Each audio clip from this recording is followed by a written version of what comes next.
in 10 years or however long he's been there. It's incredible, the run that they've had. But we're just thankful that we've got the opportunity to experience it. But to be able to win 2 out of the last 3, I think that certainly puts us in a place that's pretty special from a program standpoint. We're going to go in the back. Dennis, standing in the back, middle. Dennis Dodd, CBS Sports. Dabo, a couple of us ran into an NFL GM last night and just casually asked him what he thought of Trevor.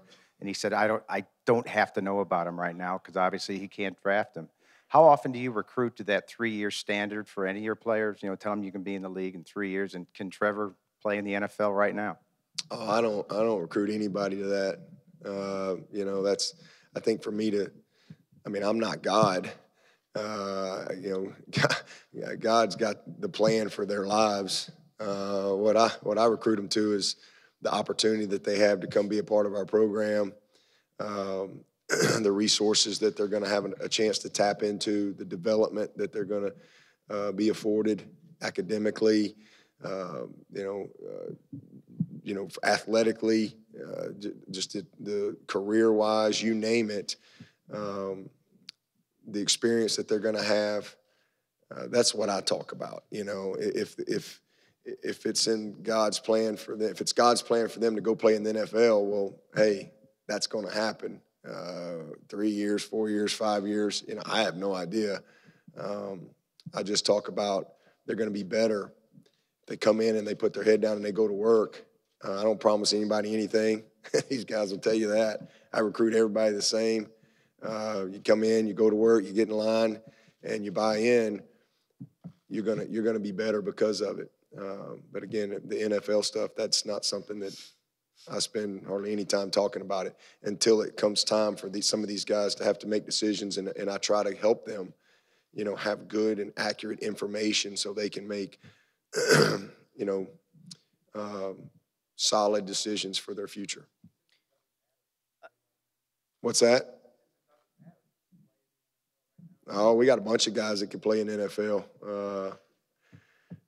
We're going to Give go me about 6 months, I could probably get a series or 2 in. I'll be ready. Ready. We're going to go right here in the middle, very front in the middle. Trevor Groves, CUTigers.com. Coach, you said a couple weeks ago that you wouldn't consider Alabama your rival until you beat them at least one more time. Is it safe to say that you can consider them a rival now? And also, you had some guys step up in this playoff. Albert Huggins, of course. Last night, Niles Pinckney made the big tackle on a fake field goal. Has that been kind of a theme with this team all season, going all the way back to Chase Bryce, maybe even more so than any other team you've had? Yeah, next man up. Trayvon, he went down last night. Mark Fields went in. And he made 2 unbelievable plays. So, next man up. I tell these guys all the time, you got to be ready. You got to be ready. And as far as a rival with Alabama, I would say they probably, I think it was all kind of nice and sweet, back in 15. But they're probably off a lot of people's Christmas card list now back home. But it's more like maybe brothers, kind of a sibling rivalry, if you will. Listen, I have so much respect for Alabama. That's Alabama's home. It will always be a place that I love, and I've got a lot of family. And I look at the same at Clemson. It's home. It's family. So, it's a very healthy rivalry. I think there's a lot of respect. I've got, it's going to take me like 2 weeks to respond to my text messages because it's like a double up game for me. Usually I always get a lot of well wishes before or after games, from all my Clemson family and friends. But then you play Alabama, excuse me, and it's doubled because I got Alabama family and friends, and so it's a lot of fun to compete against the University of Alabama. But probably a little bit more now. Little brother's kind of grown up a little bit, and we're a little more competitive. And now we kind of won the rubber match, if you will, in the Natties. It's 2-2 overall. And I told Coach Saban last night, he was very gracious after the game, and I just told him, I said, see you next year, because I don't think they're going to go anywhere. They'll be back. We're going to go back standing to our left in the back. Pat Duggins, APR and NPR for Dabo. It's way early to be worrying about the NFL draft, but building on the question from the gentleman from CBS, what are your expectations, if there are any expectations, about what last night's game is going to do for any of your players looking for a job in the pros, and on the flip side of that coin for Alabama? Yeah, well, I think that certainly is going to enhance a lot of those guys' opportunities because, I mean, you're playing against the best. There's tons of guys on that field that are NFL players and talent, and so it gives all those scouts and folks the opportunity to get another level of evaluation and to see how a lot of our guys performed. Certainly see Christian Wilkins and some of these seniors, even a guy like Mark Fields, who hasn't had quite as much opportunity, but he's going to test well, and to see him go in there and play the tight coverage that he played. It's a great opportunity, another level of evaluation for all of them. And but at the end of the day, one game, I don't think will make you or break you. It's really your whole body of work. So I think we've got a lot of guys that will get a bunch of opportunity. I got hopefully a couple more guys that the Senior Bowl may invite. We kind of fight to get some of our guys in there every year that I think should be in there, but hopefully they'll reach out and give a couple more of my guys a chance to get in there after they performed against those guys last night the way they did. Well, I think that speaks for itself. Those guys, they crank them out every year, draft picks. So it's just kind of another year for them, for sure. I got a bunch of NFL players on that roster, and that's kind of the way it's been since Coach Saban's been there. Let's make sure I keep the mic here. We're going to go slightly to the right, Heather.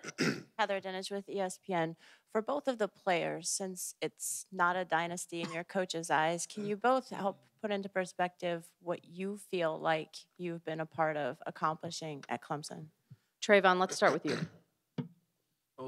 First, I feel like this program been based off of love as far as with the players. But also the sense of love for each other. We care about each other, and I feel like every Saturday we go out there and show it. We always preach that as far as with the coaches and the players. We love each other. We go on Saturdays. We love our fans, the culture, just everything about the program. Trevor? Man, obviously you can attest to it more than me because he's been here longer. I've only been here for a year, but just in my first year, it's just been amazing.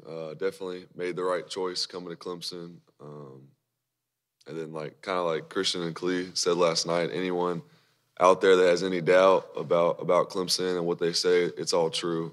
Just real family, and the way we play for each other, the way these coaches love the players, and just everyone is special.